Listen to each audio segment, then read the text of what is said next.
Hello everyone.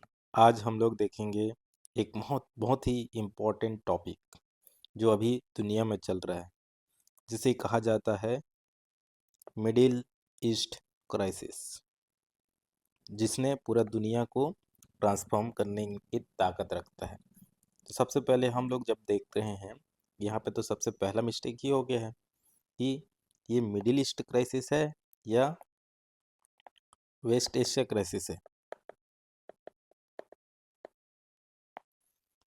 जब मैं अगर मिडिल ईस्ट क्राइसिस बोल रहा हूँ तो ऐसे लग रहा है जैसे कि मैं अमेरिका या यूएसए या फिर यूके में बैठ के बात कर रहा हूँ।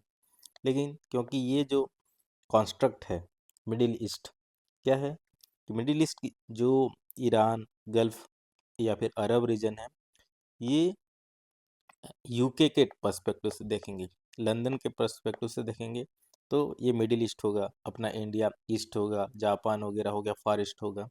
ठीक है ना, इस टाइप से नेरेटिव जियो पॉलिटिक्स में इस टाइप से बातें होती है।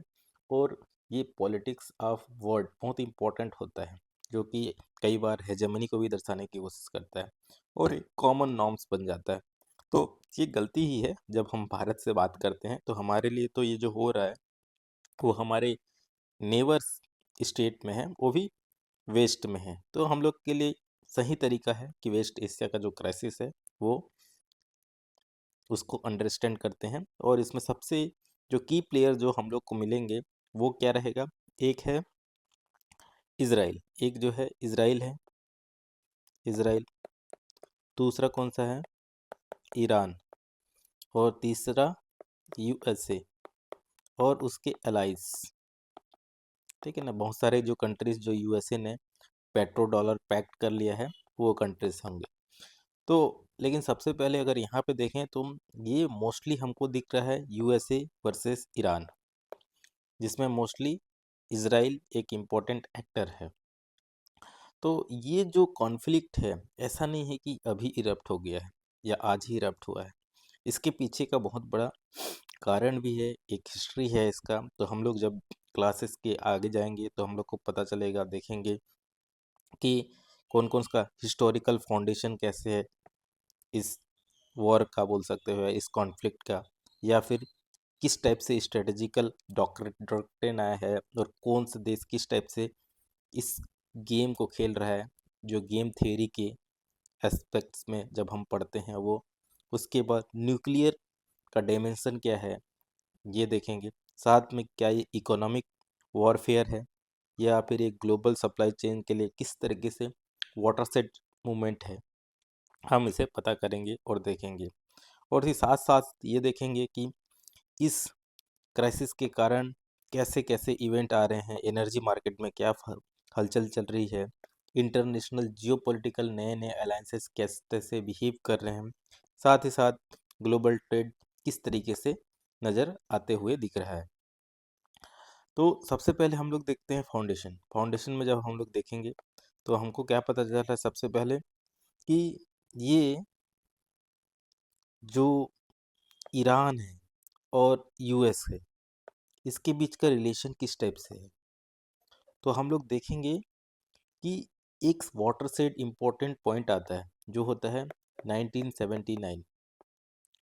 आपको हैरान होगा या पता चलेगा, तो ये पता चलेगा कि 1979 से पहले अमेरिका और ईरान है उसका एक स्ट्रेटेजिक पार्टनरशिप थे। ठीक है ना, स्ट्रेटेजिक पार्टनरशिप थे और ये दोनों साथ में रहते थे। तो प्री 1979 में जो डॉक्ट्रिन चलता था वो पेरीफेरी डॉक्ट्रिन चलता था। ठीक है, और शाह के रूल से ही इजराइल, जब मैं इजराइल बोलता हूँ, यूएस का एक सबसे इम्पोर्टेंट एलाई ही है। समझ जाओ कि यूएस और इजराइल जियोपॉलिटिकली इस जगह पे एक सामंजस्य के साथ काम करते हैं। तो ये लोग स्ट्रेटेजिक पार्टनरशिप मेंटेन करते थे, इजराइल और ईरान, बैक्ड बाय यूएसए। और ये कैसे करके चलता था, ये जो चलता था वो इस टाइप से चलता था कि गिव एंड टेक रिलेशनशिप चलता था। जैसे कि हम लोग इंटरनेशनल रिलेशन में देखते हैं, कोई आपका परमानेंट फ्रेंड नहीं होता, ना परमानेंट एनिमी होता है। आपका क्या होता है, परमानेंट इंटरेस्ट होता है। तो इस तरीके से वहाँ पे कैसे दोनों दोनों देश के एक दूसरे का इंटरेस्ट सर्व कर रहा था। ऐसे था कि इजराइल को जो नया राज्य बना था 1948 के आसपास में अपने आप को रिकॉग्नाइज कराना था। तो उसको अलग अलग जो देश हैं आसपास, जो इजराइल के आसपास हम लोग देखेंगे तो पूरा आपको क्या दिखेगा, एक अरब कंट्रीज देखेंगे, साथ में यहाँ पे अरब के बाद में यहाँ पे ईरान देखेंगे। तो अरब नेशन के साथ जो है इजराइल का कॉन्फ्लिक्ट हमेशा दिखते रहा है। ठीक है, तो उतना टाइम क्या होता है कि इजराइल और ईरान एंटी अरब जो जो नेशनल मूवमेंट है उसको सपोर्ट करते हैं, और उतना टाइम, ठीक है, दोनों सपोर्ट करते हैं और इंटेलिजेंस एक दूसरे का शेयर करते हैं। और इजराइल ईरान से ऑयल लेता है, और इजराइल ईरान को देता क्या है, टेक्नोलॉजी, ये वेपन देता है और इंटेलिजेंस देता है। तो इस टाइप का चलते रहता था। तो बहुत बढ़िया इनका रिलेशनशिप था, गिव एंड टेक वाला। ठीक है, लेकिन 1979 में एक बहुत बड़ा रिवॉल्यूशन होता है, जिसको कल्चरल रिवॉल्यूशन भी बोला जाता है या फिर इस्लामिक रिवॉल्यूशन होता है, जिसके कारण क्या हो जाता है, पूरा जो वर्ल्ड व्यू है ईरान का पूरा कंप्लीटली चेंज हो जाता है। ठीक है, कंप्लीटली चेंज हो जाता है। जो कि एक मोनार्की था, पहले जो एक मोनार्की था वो कंप्लीटली क्या है, थियोक्रेटिक रिपब्लिक बन जाता है। थियोक्रेटिक रिपब्लिक बन जाता है, जिसमें क्या होता है, थियोक्रेटिक में जब जानते हैं तो रिलीजन का बहुत ज़्यादा इम्पोर्टेंस आ जाता है, और जो सबसे बड़े हाईएस्ट जो पद मिलेंगे वो रिलीजियस एंटिटी को मिल जाते हैं। ठीक है, तो इसके कारण क्या हो जाता है, जो नेशन स्टेट के जो कॉन्सेप्ट में जो नेशन है उसमें क्या है कि इजराइल को अब एक एरोगेंट एंटिटी के रूप में और इलिजिटिमेट स्टेट के रूप में घोषित कर देता है, और उनका एम बना देते हैं कि डिस्ट्रक्शन, जो ईरान का फॉरेन पॉलिसी का एक ऑब्जेक्टिव क्या रहेगा कि डिस्ट्रक्शन करना किसका, इजराइल का। ठीक है, तो इस टाइप से चीज़ें आगे बढ़ती हैं, और यहाँ से पूरा इजराइल वर्सेस ईरान एक आइडियोलॉजिकल वॉर बन जाता है, एक कल्चरल वॉर बन जाता है, एक सिविलाइजेशनल वॉर बन जाता है यहाँ पे। तो इस तरीके से ये 1979 पूरा पॉलिटिकल चेंजेस लेके आ जाता है, नेशन का आइडेंटिटी बदल देता है। और 1979 से 2026 तक, ठीक, तो इजराइल और ईरान में सऊदी अरेबिया भी एक इम्पोर्टेंट प्लेयर है। क्यों? क्योंकि ये जो डिमेंशन जो हो रहा है, बातें हो रही है, ये रीजनल पावर और हेजीमनी के लिए डोमिनेंस हो रहा है। कौन इस एरिया में अपना ज़्यादा इन्फ्लुएंस दिखा पाएगा?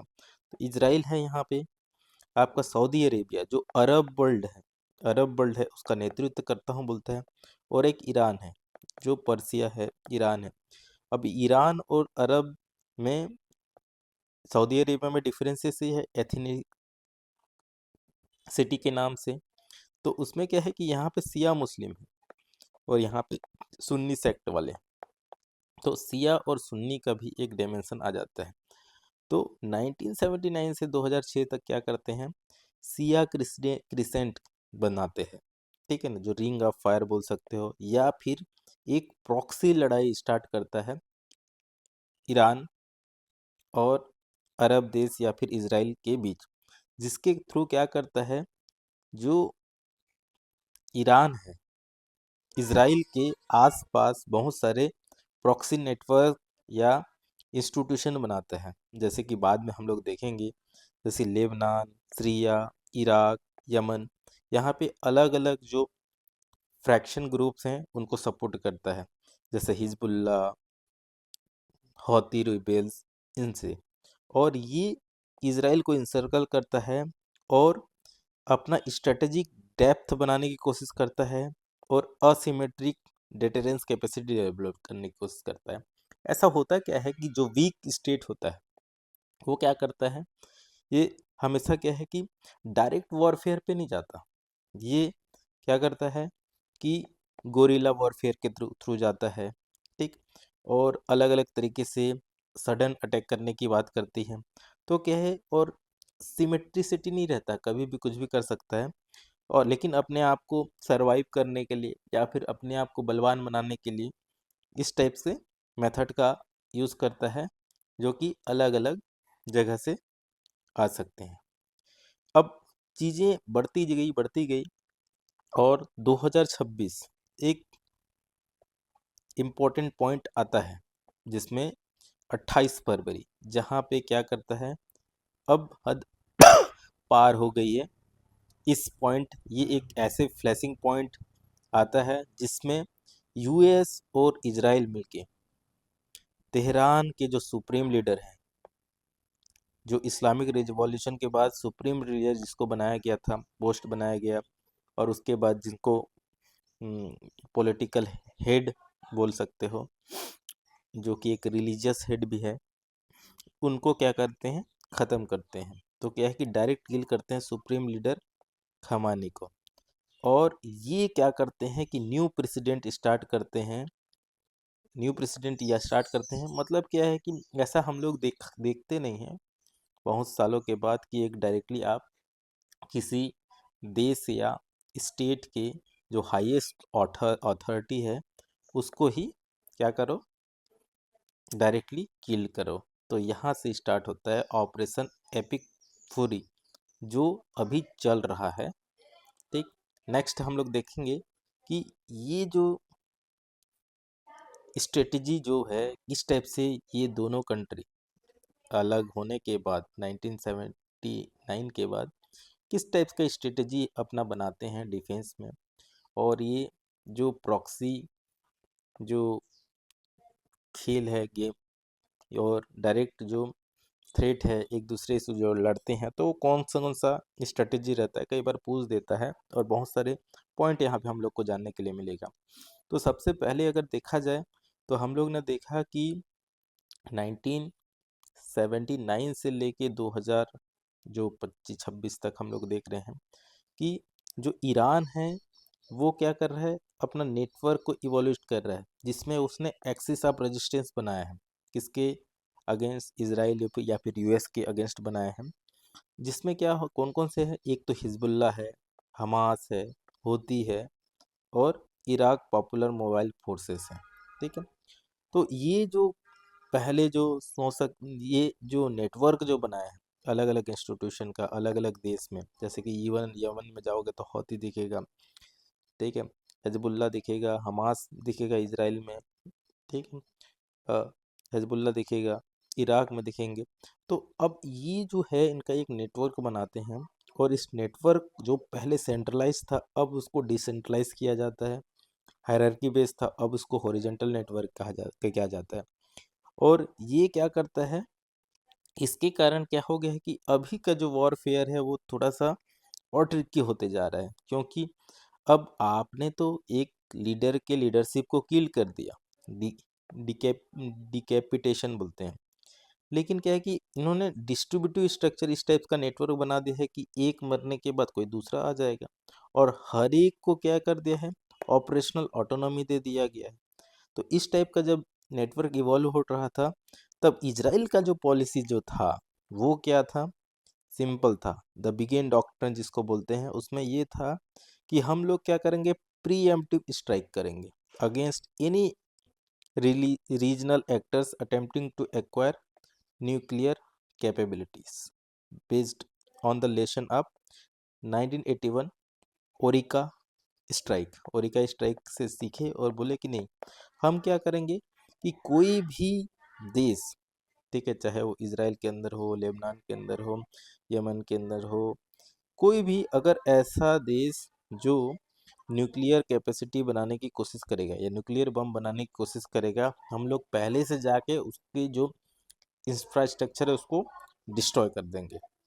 तो इसी के मद्देनज़र हम लोग देख रहे हैं कि बहुत सारे जगह पे जो आपका आउटरीच निकल के आता है, और ईरान का जो न्यूक्लियर प्रोग्राम है वो एक इम्पोर्टेंट माइलस्टोन होता है, जिसके कारण ये एस्केलेशन और बढ़ते जा रहा है। क्योंकि बेसिक चीज़ है, न्यूक्लियर पावर अगर किसी ने गेन कर लेता है और उसका इंटेंशन या फिर उसका ऑब्जेक्टिव यही है कि दूसरे एज अ नेशन को ख़त्म कर दिया जाए, तो ये तो किसी भी कंट्री के लिए क्या है, एक नेशन को क्या बोल सकते हैं हम, नेशन को ख़त्म करने का जो पावर रहेगा किसी दूसरे का, किसी भी कंट्री को एक इनसिक्योरिटी डेवलप होगा और उसके लिए वो किसी भी हद तक जा सकता है।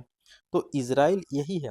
इज़राइल एक छोटा सा देश है, घिरा हुआ है अरब कंट्रीज से और इस्लामिक देशों से।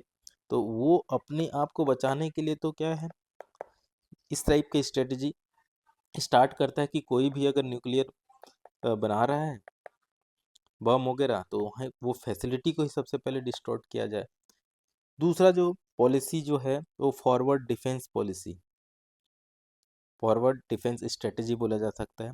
इसमें क्या कर दिया है, ईरान ने अपने प्रॉक्सी फोर्सेस मतलब हिजबुल्लाह, हमास, हूतीस को, इसको उसको असिमेट्रिक जो डिटेरेंस या फिर गोरिल्ला युद्ध के कारण से ये क्या कर दिया है, अपने आप को पावर को पोजीशनिंग किया है विदाउट डायरेक्ट रिटेलिएशन, बिना उनसे डायरेक्ट लड़े हुए। तो ये क्या किया है कि तेहरान को क्या बोलते हैं कि deniability while building the strategic day, एक स्कोप देता है, ठीक है ना, ईरान को, कि भैया हम तो डायरेक्टली इन्वॉल्व नहीं है, हमारे ऊपर कुछ है नहीं। साथ ही साथ क्या है कि इंफ्रास्ट्रक्चर को बना के, नेटवर्क को बना के ये अपना स्ट्रेटेजी को फॉलो कर रहा है। तो इस रिस्पॉन्स में क्या किया है कि डिकैपिटेशन स्ट्रेटजी कौन, इजराइल ने बनाया है, जिसके थ्रू क्या करेंगे, हार्ड हिट करेंगे किसको, जो भी कमांडर होगा, जो भी हेड होगा इंस्टीट्यूशन को चला रहा होगा, चाहे वो मिलिट्री का हो या सिविलियन का हो। तो ये स्ट्रेटजी इन्होंने बनाया है, और इसी के तहत हम लोग देख रहे हैं जो खमानी का, जो ईरान के जो इम्पोर्टेंट अथॉरिटी हैं, उनको असैसिनेट किया गया या फिर मारा गया। नेक्स्ट जो इम्पोर्टेंट जो पॉइंट है वो है न्यूक्लियर डिमेंशन। यही है जो कि direct threat to the existence of Israel. तो न्यूक्लियर पावर जो मैड है, ठीक है ना, एक ऐसा न्यूक्लियर जो इसे हमने देखा है, एक्सपेरिमेंट देखा है, और वर्ल्ड वॉर 2 का लास्ट पॉइंट अगर देखते हैं तो वही है, हिरोशिमा और नागासाकी में बम गिरा के अमेरिका ने अपने आप को पावरफुल शो किया है, साथ ही साथ अपने आप को एग्जिस्टेंस को मजबूत भी किया है और टेक्नोलॉजिकली सुपरी मैसी भी दुनिया को दिखाया है। तो बेसिकली यहाँ पे जो मोस्ट इम्पोर्टेंट डायमेंशन था न्यूक्लियर प्रोग्राम, क्योंकि बहुत सारे कंट्रीज़ ने या फिर पूरा वर्ल्ड ने न्यूक्लियर प्रोग्राम को रोकने के लिए व्यवस्था बना दी थी कि अब P5 कंट्री के अलावा, ठीक है ना, किसी के पास एक्सक्लूसिव अधिकार नहीं होगा कि न्यूक्लियर पावर को यूज़ करेगा फॉर मिलिट्री या डिफेंस पर्पस। हाँ, आप पीसफुल पर्पस के लिए यूज़ कर सकते हैं, जैसे इंडिया में भी पीसफुल पर्पस के लिए यूज़ करते हैं, और बहुत सारे यहाँ पे नॉन प्रोलिफरेशन ट्रीटीज वगैरह है। लेकिन चीज़ें कहाँ पे स्टार्ट होती है ये पूरा गेम, ये जो न्यूक्लियर ब्रेकआउट टाइम है वहाँ पे स्टार्ट होता है, जिसमें हमको पता चलेगा कि ब्रेकआउट टाइम क्या होता है। ब्रेकआउट टाइम क्या होता है कि आप कितने जल्दी कितने जल्दी आप क्या कर सकते हो, अपना न्यूक्लियर जो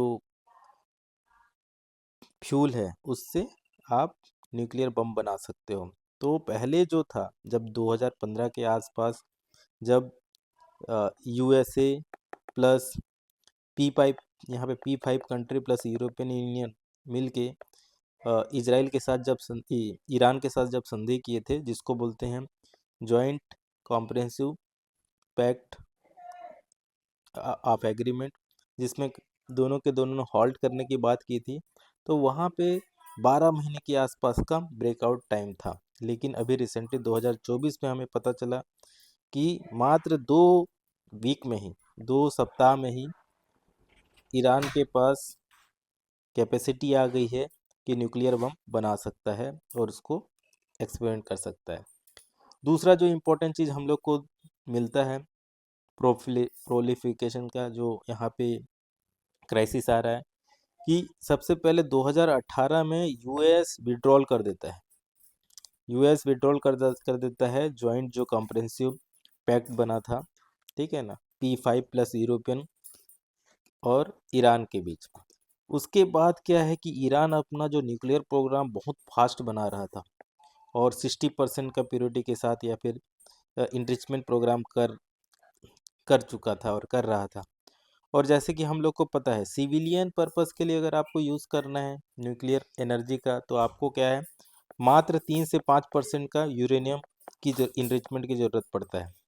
लेकिन अगर हम लोग देखें कि बम बनाना है, तो बम बनाने के लिए आपको इनरिचमेंट कितना परसेंट करना पड़ेगा, 90% के आसपास बम बनाने के लिए करना पड़ेगा। तो ये जो इनरिचमेंट है, ये भी फास्ट फॉरवर्ड बन रहा था। तो ये जो चीज़ है। और तीसरा जो इंटरनेशनल एटॉमिक एनर्जी है, ठीक है, जो कि हमेशा देख रेख करते रहता है कि कौन सा कंट्री जो यूरेनियम या फिर न्यूक्लियर का क्या बोलते हैं, सिविल पर्पस के अलावा दूसरे चीज़ में यूज़ कर रहा है। हाँ, तो वहाँ पे भी हमें पता चला कि लास्ट 2 साल से कोई इन्फॉर्मेशन नहीं मिल रहा था, जिसमें क्या है कि कोई कैमरा हमें पता नहीं चल रहा था कि ईरान क्या कर रहा है, साथ ही कोई इंस्पेक्शन देने के लिए नहीं मिल रहा था। तो अगर ऐसा सिचुएशन आता है तो इसको हम लोग क्या बोलते हैं, ब्लैक बॉक्स सिचुएशन बोलते हैं। हमें पता ही नहीं है क्या हो रहा है उसके अंदर। तो जाहिर सी बात है, किसी भी व्यक्ति को क्या है या फिर इंस्टीट्यूशन को एक शक जाएगा कि अंदर में आखिर हो क्या रहा है। इसी कारण हम लोग देखते हैं कि लास्ट 2 साल पहले जो सबसे बड़ा जो न्यूक्लियर जो प्लांट है, जिसको नताज बोलते हैं, ठीक है, नताज, ठीक है ना, बार बार एग्जाम में आता है ये जगह कहाँ पे है, ठीक है, नताज हो गया, फोर्डूस, वहाँ पे भी न्यूक्लियर उस जो न्यूक्लियर साइट हैं वहाँ पे भी इसराइल ने स्ट्राइक किया था। तो ये क्या है कि ये जो न्यूक्लियर डायमेंशन में कोई क्लियरिटी नज़र नहीं आती, और कभी कभी इसराइल को भी लगता है कि यहाँ पे रेड लाइन क्रॉस कर रहे हैं, और ये दोनों साइड से डाइवर्जेंस भी क्रिएट हो रहा है, क्योंकि एक तो यूएसए सडनली विड्रॉ कर देता है जॉइंट जो कॉम्प्रिहेंसिव पैक्ट से, साथ ही साथ हम लोग को देख रहे हैं कि इसराइल को लगता है कि ब्रेकआउट कैपेसिटी बहुत फास्ट हो गई है। तो एक एम्बिग्युइटी सिचुएशन आ जाता है, और ये रिस्क को बढ़ा दिया था कि आज नहीं तो कल इसराइल और ईरान के बीच वॉर होना ही होगा। तो एक इनिवेटेबल सिचुएशन लेके आ गया था। अब नेक्स्ट डायमेंशन में हम लोग देखते हैं कि पॉलिटिकल इकोनॉमी, जो कई बार हम लोग देखते हैं कि डॉलर जो व्यवस्था है उसके थ्रू पूरा ग्लोबल इकोनॉमी चलते रहता है।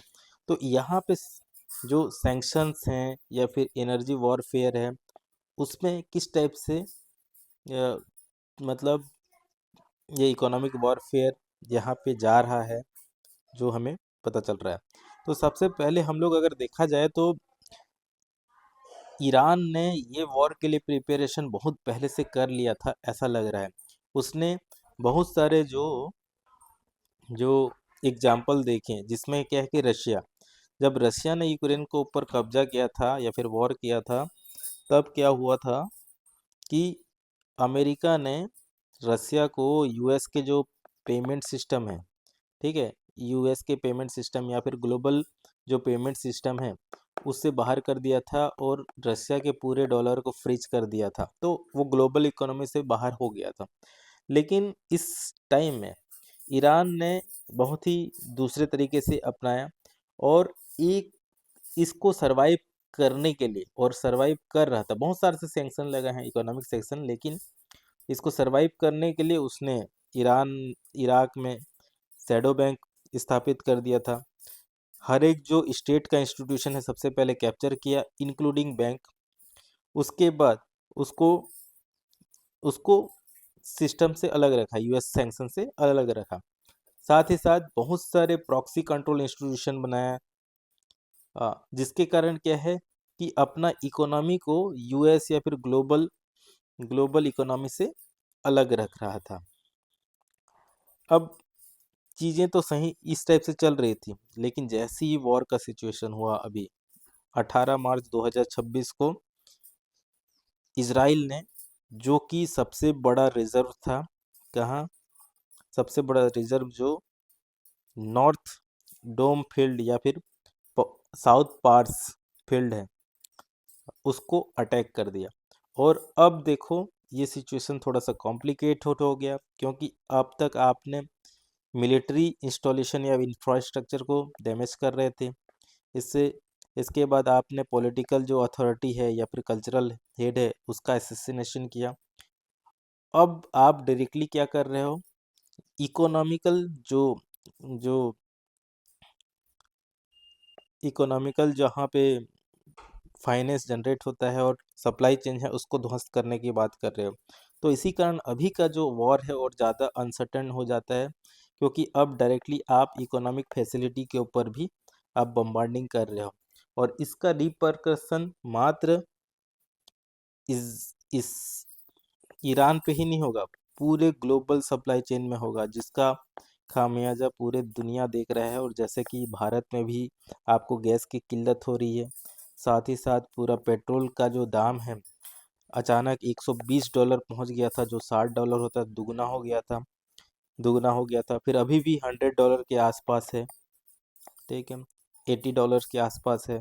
तो ये क्या है कि कोविड-19 टाइप का सिचुएशन हो गया है, और ये बहुत सारे कंट्रीज के लिए एक तरह से ये अब रीजनल वॉर न होके एक ग्लोबल सप्लाई चेन शॉक की तरफ मूव कर रहा है। और ऐसे देश जहाँ पे एनर्जी इंडिपेंडेंट नहीं है, या फिर एनर्जी डिपेंडेंसी कंट्रीज वाले जो देश हैं, इंडिया हो गया, चाइना हो गया, उनको बहुत सारे वल्नरेबिलिटीज आने वाली है और आ रही है। दूसरा है सिस्टमेटिक वल्नरेबिलिटी।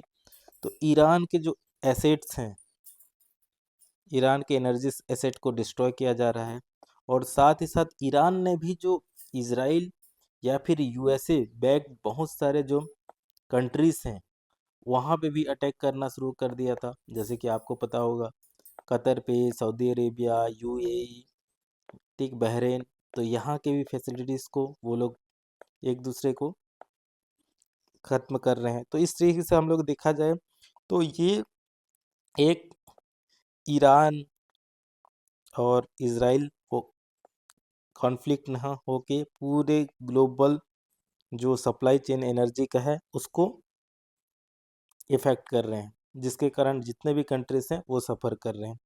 तो नेक्स्ट जो इम्पोर्टेंट चीज़ हम लोग को जो दिखने मिला और नेक्स्ट फैसिलिटी में जो आया वो है चोक पॉइंट्स और मैरीटाइम पैरालिसिस, जिसको बोल रहे हैं, जो ग्लोबल ट्रेड में अब जब रीजनल जो एरिया है एरिया है जहाँ पे ये वॉर हो रहा था, वहाँ से अब क्या है कि जब ऑयल दूसरी जगह जाता है तो एक इम्पोर्टेंट जगह जो है स्ट्रेट ऑफ हॉर्मुज, अगर आप ईरान को देखें और यहाँ पे आप ये ऐसे रहता है, सऊदी अरेबिया हो गया ये वाला एरिया, यूएई हो गया, कतर हो गया, इराक हो गया यहाँ पे। तो ये जो ईरान है यहाँ पे एक स्ट्रेट गुजर के जाता है, स्ट्रेट ऑफ हॉर्मुज। जो state state of Hormuz state of Hormuz में अगर हम लोग देखें तो ये दुनिया का 20 से 25% क्या पेट्रोल जाता है और गैस जाता है, ठीक है। तो 20 से 25% ग्लोबल ऑयल जाता है और 20% गैस जाता है। अब चीज़ें यहाँ पे इतनी ख़राब हो गई कि पूरा स्टेट ऑफ हॉर्मुज को ईरान ने ब्लॉक कर दिया, जिसके कारण क्या है कि पूरा जो सप्लाई शॉक हो गया और ऑयल का रेट पूरा बढ़ते गया, और ये सप्लाई चेन को ध्वस्त कर दिया गया यहाँ पे।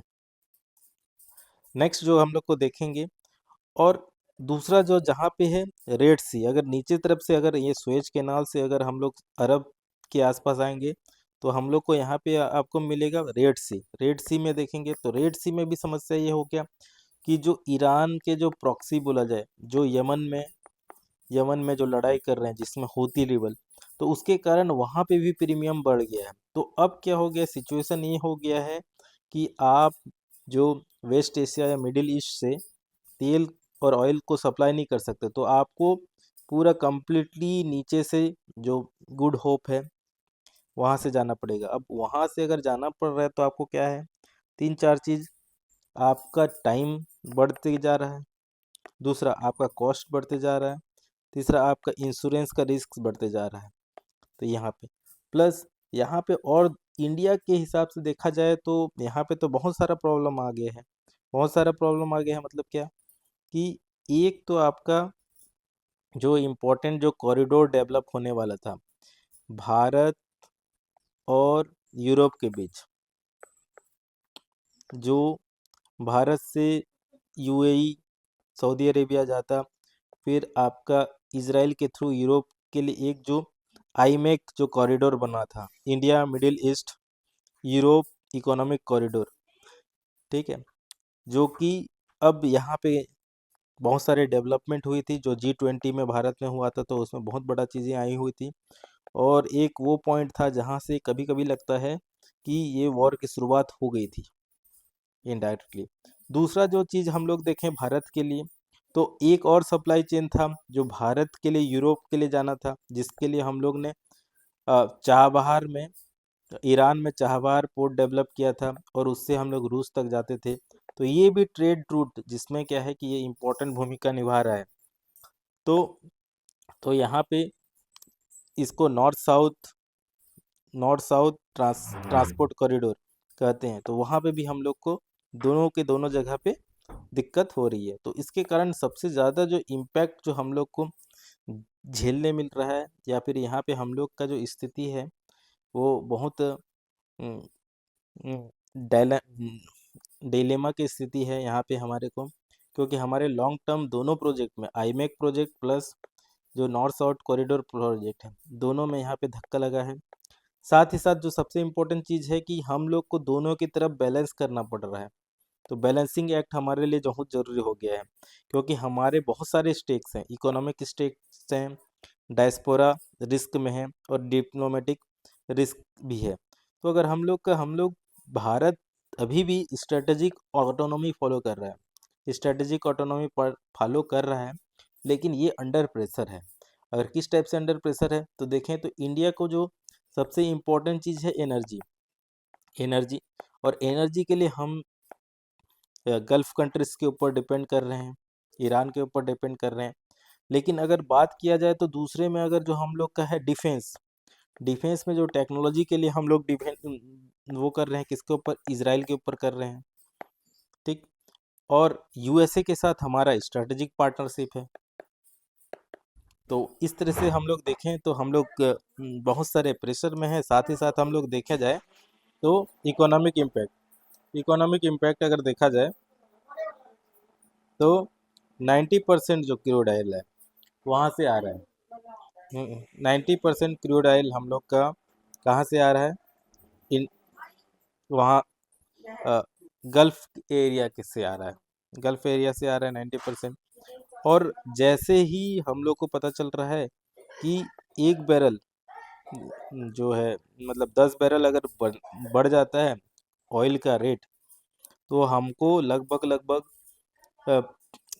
15 से 17 बिलियन डॉलर का एनुअल इंपोर्ट बढ़ जाता है। तो ये क्या करता है, हमारे जो फिजिकल स्टेबिलिटी है, या तो फिर बोल सकते हो कि हम लोग का जो फिजिकल हेल्थ है, करेंट अकाउंट डेफिसिट बढ़ जाएगा, बैलेंस ऑफ पेमेंट का भी प्रॉब्लम कभी कभी आ सकता है अगर बहुत ज़्यादा प्रॉब्लम होता है तो। बट हमारे पास सफिशिएंट फॉरेक्स है, ये सिचुएशन तो नहीं आएगी। लेकिन इसके कारण क्या है कि at the end of the day यहाँ पे भारत में क्या हो जाएगा, बहुत सारे सप्लाई चेन के लिए तो हम लोग को ट्रांसपोर्टेशन के लिए खर्चा आता है, तो एंड में इन्फ्लेशन बढ़ जाएगा। तो ये बहुत बड़ा कंसर्न है हमारे लिए। दूसरा है डायस्पोरा। अगर हम लोग देखें जो वहाँ पे 10 मिलियन इंडियन वर्कर्स हैं, गल्फ में कार्य कर रहे हैं, तो अब वो लोग क्या करते हैं, लगभग 100 बिलियन डॉलर के आसपास हम लोग को रेमिटेंस सेंड करते हैं एनुअली।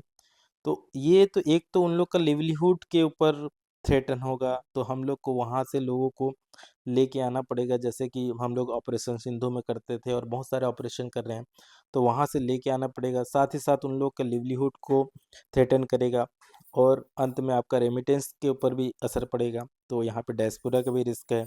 और साथ ही साथ जो हम लोग का डिप्लोमेटिक पोजीशन है, वहाँ पे भी हम लोग को हमारा रिस्क है।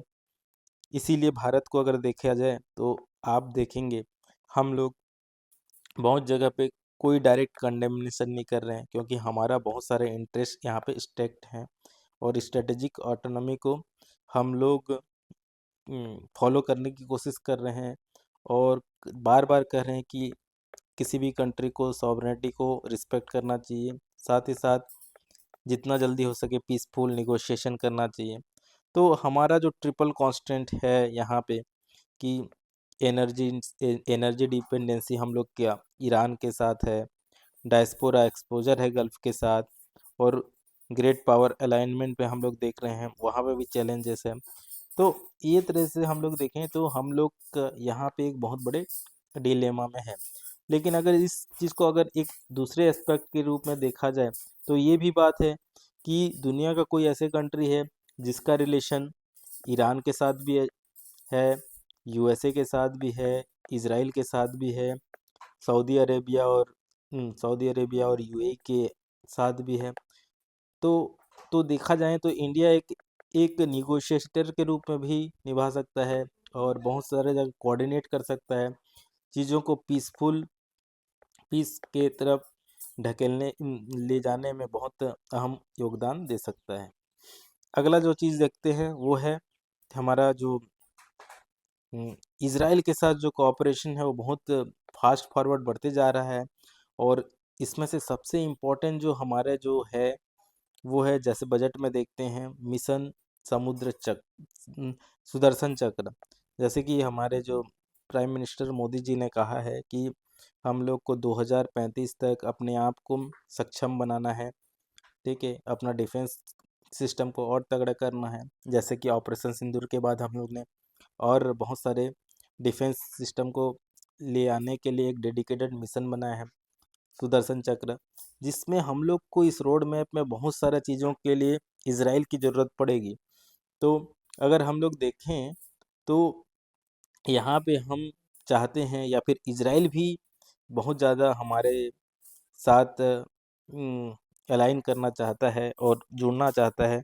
और एक इसराइल का जो मॉडल है, इनका वेलफेयर जो इसराइल वॉरफेयर मॉडल है, उसको भी हम लोग देखना चाह रहे हैं, सीखना चाह रहे हैं, जो जिसमें हम लोग को पता है जो इसराइल का जो मल्टी लेयर डिफेंस सिस्टम है, जिसमें आयरन डोम जो बहुत ज़्यादा इम्पोर्टेंट भूमिका निभाई है इसराइल को बचा के रखने में, डेविस डेविड स्लिंग्स या फिर आयरन बीम जो एनर्जी वेपन सिस्टम जो बना रहे हैं, ठीक है ना, आयरन डोम शॉर्ट रेंज के लिए, मीडियम रेंज के लिए डेविड सिंह, और iron beam laser based future technology है, और एक बहुत ही ज़्यादा इम्पोर्टेंट हो जाता है।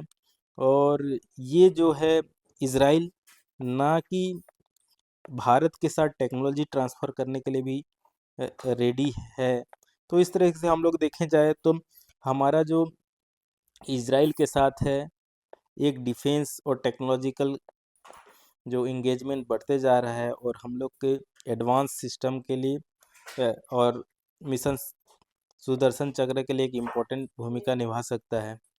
तो अगर हम लोग देखा जाए तो स्पाइस 2000 एक मिसाइल सिस्टम बनाया है, उसके साथ बन सकता है। तो इस टाइप से अगर देखा जाए तो ईरान हमारे मल्टी लेयर डिफेंस के लिए बहुत ज़्यादा इम्पोर्टेंट भूमिका निभा सकता है। डायरेक्ट एनर्जी के जो वेपन्स जो आयरन बीम जिसको बोल रहे हैं, उसके लिए इम्पोर्टेंट भूमिका निभा सकता है। साथ ही साथ डोमेस्टिक प्रोडक्शन या फिर मेक इन इंडिया इनिशिएटिव के लिए भी एक इम्पोर्टेंट नेशन है। साथ ही साथ अगर हम लोग नरेंद्र मोदी जी और इजराइल के प्रेसिडेंट प्राइम मिनिस्टर की भी केमिस्ट्री को जानते हैं। नेक्स्ट जो इम्पोर्टेंट जो चीज़ है और वो हम लोग को इसमें देखना पड़ेगा, एक्सटर्नल जो वॉर तो चल रहा है, लेकिन एक्सटर्नल वॉर और इंटरनल पीपल क्या सोचते हैं, क्या करते हैं, बहुत ज़्यादा मायने रखता है। और ये जो टाइम और टाइमिंग और जो ये जो वॉरफेयर है ओनली इकोनॉमिक या पॉलिटिकल नहीं है, हमेशा वॉर साइकोलॉजिकल भी लड़ा जाता है और नेरेटिव से लड़ा जाता है, डिजिटल या मीडिया के थ्रू लड़ा जाता है। तो इस हिसाब से अगर देखा जाए तो ये जो वॉर है 2026 में, जो पर्शियन न्यू ईयर होता है, नवरोज़ के टाइम शुरू हुआ है, ठीक है। और इस टाइम में भी बहुत सारे चीज़ों को बैन कर दिया गया, ठीक है ना, बहुत इम्पोर्टेंट रूल को। साथ ही साथ जो फायर फेस्टिवल है उस डिसेंट को भी वो किया गया। उसके बाद सिक्योरिटी,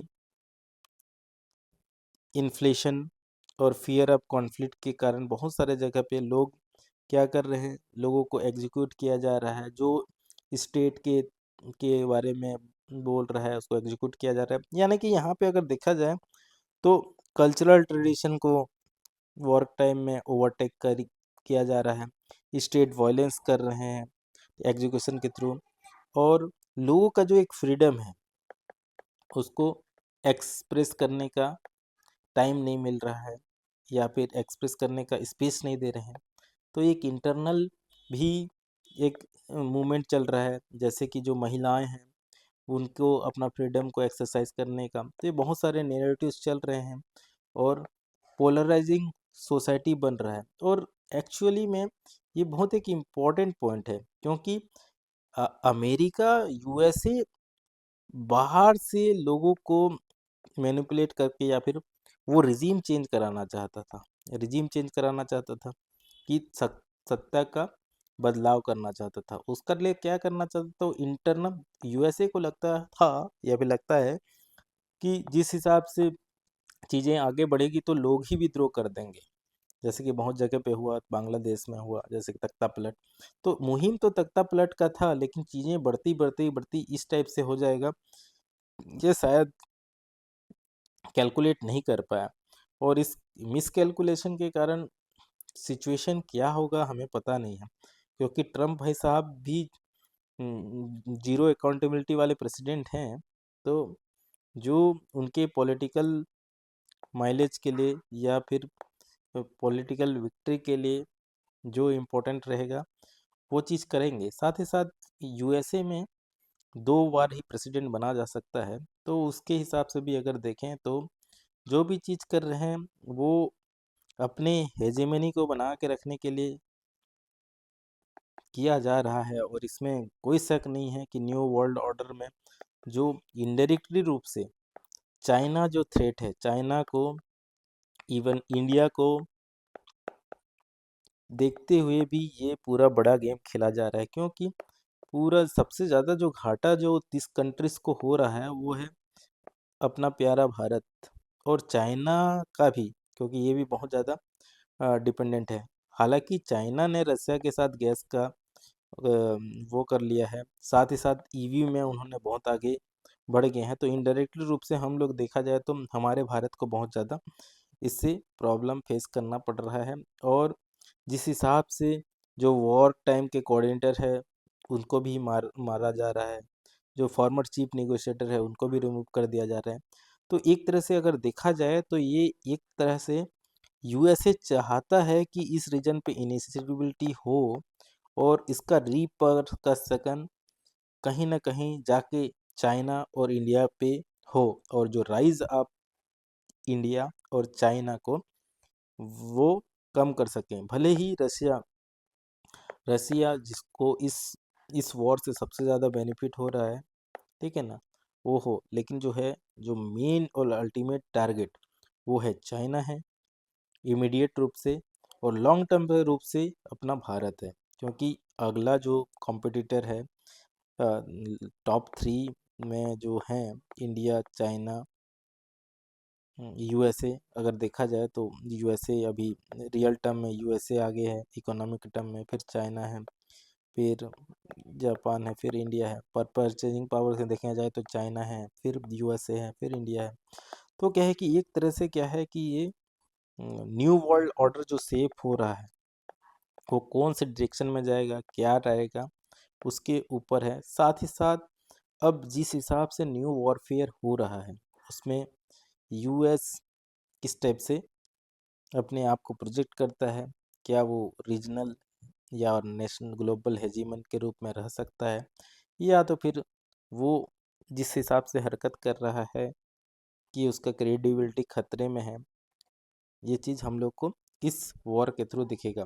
लेकिन अगर देखते हैं कि कुछ सिनेरियो हो सकते हैं इस वॉर के, तो पहला सिनेरियो ये हो सकता है कि डी इस्केलेट हो जाए, क्योंकि दोनों के बीच निगोशिएशन हो, और जिसके कारण क्या है कि ऑयल प्राइस थोड़ा सा स्टेबल होगा।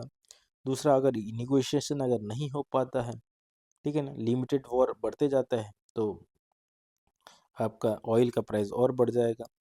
और अगर रीजनल वॉर कंटिन्यू प्रोलॉन्ग होता है, जिस हिसाब से अभी सऊदी अरेबिया भी मिलिट्री एक्शन करने के लिए रेडी हो गया है, तो ऑयल का प्राइस और बढ़ सकता है।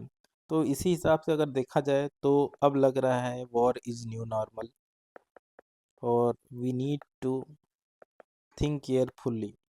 और ग्लोबल जो सिस्टम है वो अब एक तरह से पूरी तरह शिफ्ट होने का टाइम आ गया है। अब किस डायरेक्शन में जाएगा पता नहीं, लेकिन चीज़ें तो ये है कि चीज़ें ऐसी है कि हमें सतर्क रहना पड़ेगा, और अपने कंट्रीज़ के लिए जो बेस्ट है वही सोचा जाएगा और किया जाएगा। और इंटरनेशनल रिलेशन में कोई परमानेंट फ्रेंड नहीं होता, कोई परमानेंट एनिमी नहीं होता, एक आपका परमानेंट इंटरेस्ट होता है। तो इस हिसाब से भारत को जितना जल्दी हो जाए एनर्जी डिपेंडेंट हो जाए, इंडिपेंडेंट हो जाए, मतलब सिक्योरिटी आ जाए, इकोनॉमिकली इंफ्रास्ट्रक्चर डेवलप हो जाए, और एक हम लोग जो हमारा जो विजन में चल रहे हैं विकसित भारत 2047, उसको पूरा करते रहें।